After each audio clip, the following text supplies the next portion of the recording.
धुळे किसान मोर्चाचे उपाध्यक्ष यांना मारहाण झाली आहे। नारायण शिंदेना गाव गुंडांकडून ही मारहाण झाली। नारायण शिंदे गंभीर जखमी झालेले आहेत। धुळे तालुक्यातील कुसुंबा गावातील भारतीय जनता पक्षाचे धुळे जिल्हा किसान मोर्चाचे उपाध्यक्ष नारायण घोरक शिंदे यांच्यावर गावातीलच गाव गुंडांनी हल्लाबोल केलाय, त्यांना मारहाण केली आहे आणि त्यामध्ये ते गंभीर जखमी झाले आहेत। त्यांच्यावर धुळे जिल्हा रुग्णालयामध्ये उपचार सुरू आहेत। गावामधीलच राष्ट्रवादी अजित पवार गटाचे किरण शिंदे यांच्यासह कार्यकर्त्यांनी मारहाण केल्याचा आरोप नारायण शिंदे यांनी केलाय।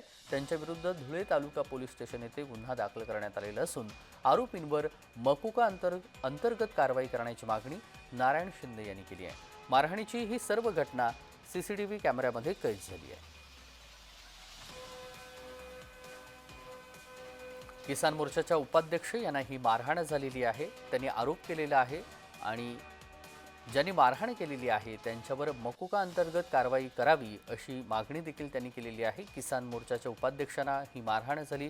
धुळ्यामधली ही घटना आहे आणि त्याची ही सीसीटीव्हीची दृश्य आपण स्क्रीनवरती पाहतोय। किसान मोर्चाच्या उपाध्यक्षांना मारहाण झालेली आहे। अजित पवार गटाचे कार्यकर्ते आहेत असं त्यांचा दावा आहे आणि या सगळ्याबाबत आता पोलीस नेमकी काय कारवाई करणार आहेत हे देखील पाहावं लागणार आहे। रस्त्यामध्ये जात असतानाच गाव गुंडांनी त्यांच्यावर हल्ला केलेला आहे आणि त्यांना मारहाण केलेली आहे आणि या मारहाणीमध्ये ते जखमी झालेले आहेत आणि दरम्यान ज्यांनी कुणी ही मारहाण केलेली आहे त्यांच्यावरती मकुका अंतर्गत कारवाई करावी अशी मागणी त्यांची आहे।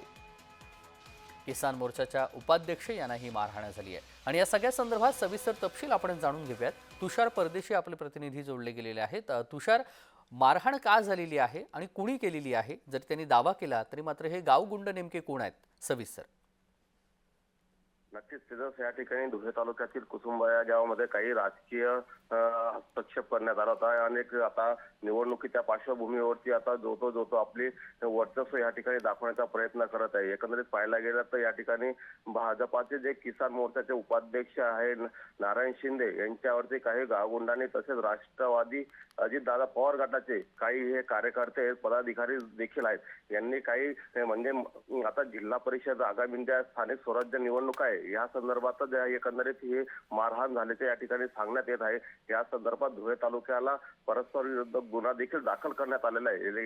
एकंदरीत पाहायला गेलं असता या ठिकाणी आता या घटना आता या समोर येत राजकीय पदाधिकारी आता हे हाणामारीच्या या ठिकाणी घटना करत असेल तर सर्वसामान्य जनता आता ही कोणाकडे दाद मागणार आहे?